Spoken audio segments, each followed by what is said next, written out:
টক দই দিয়ে দিলাম। করে নেবো পেঁয়াজ দেখো পেস্ট করা 1 বাটি, টমেটো পেস্ট করা দিয়ে দিলাম, দিয়ে দিলাম পেস্ট করা। এখানে 2 কেজি মতন মাংস রয়েছে, সেইভাবে আমি আন্দাজ দিয়ে দিচ্ছি। আদা দিয়ে দিলাম, যাবো মতন নুন, হলুদের গুঁড়ো অল্প, লঙ্কার গুঁড়ো কিন্তু অল্প করে দিচ্ছি দেখো 1 চামচের মতন। এরকম দিলাম সর্ষের তেল। দেখো মশলাটাকে ভালো করে মাখাবো। মশলাটা ভালো করে মাখিয়ে নিয়েছি, মাংসগুলো সব দিয়ে দিচ্ছি। দেখো মাংসের পিসগুলো দেখো এরকম সাইজের বড় বড়। আর পাতিলেবু দিয়ে ভালো করে মাংসটাকে ধুয়ে নিয়েছি। মাংসটা দেখো ভালোভাবে মশলার ভিতরে গুঁড়িয়ে রেখে দিলাম। এখানে আমি 1 থেকে 2 ঘন্টার মতন মাংসটাকে ম্যারিনেট করে রেখে দিচ্ছি। দিয়ে দিলাম সর্ষের তেল, দিলাম লবঙ্গ দিয়ে দিচ্ছি, চিনি,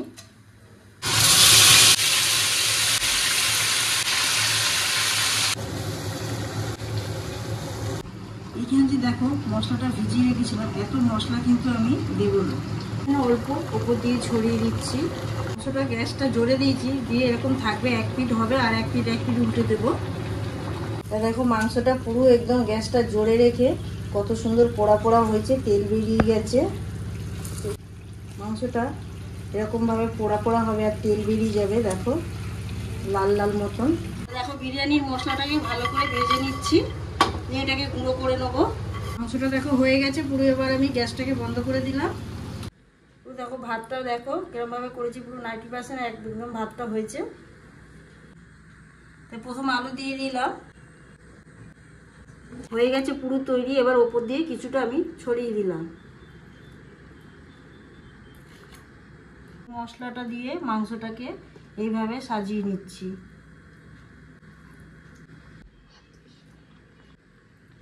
চিনি, নুন দিলাম, কেওড়া জল,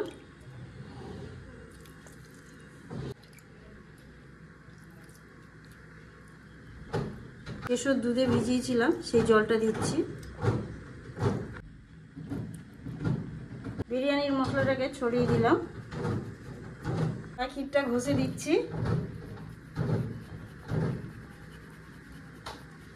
দিয়ে দিলাম ঘি, ভাত দিয়ে দিলাম। 2টো লেয়ার আবার আমি তৈরি করে নেবো। তোরটা দেখো এখানে দিয়ে দিচ্ছি, আমি তলাটাই দিইনি, ওপর দিয়ে দিয়ে দিলাম। ভাতটা দিয়ে দিলাম, ফার্স্ট লেয়ার হচ্ছে একদম রেডি হয়ে গেছে। এবার আমি দমে বসিয়ে দিচ্ছি, দিয়ে আমি 5 মিনিটের মতন পুরো গরম করেছি গ্যাসটাকে জোরে দিয়ে। এবার আমি সিমে এটা বসিয়ে দিচ্ছি, এর ওপরেই বসিয়ে দিচ্ছি, যেহেতু এরমভাবে দিলে কি হয় ভাতটা তলায় পোড়া লাগে না, আর এমনি শুধু দিলে পুরো ভাতটা পুড়ে যায়। তা বিরিয়ানি পুরো রেডি, খোলা হচ্ছে, পরিবেশন করছি। দেখো বিরিয়ানিটা তুলছি, প্রথম হলো ডিম। ঘরোয়া পদ্ধতিতে কিভাবে বিরিয়ানিটা করলাম আপনাদের সাথে শেয়ার করলাম। আর দেখে যদি ভালো লাগে অবশ্যই চ্যানেলটাকে সাবস্ক্রাইব করবে, লাইক করবে, কমেন্ট করতে ভুলবেন না।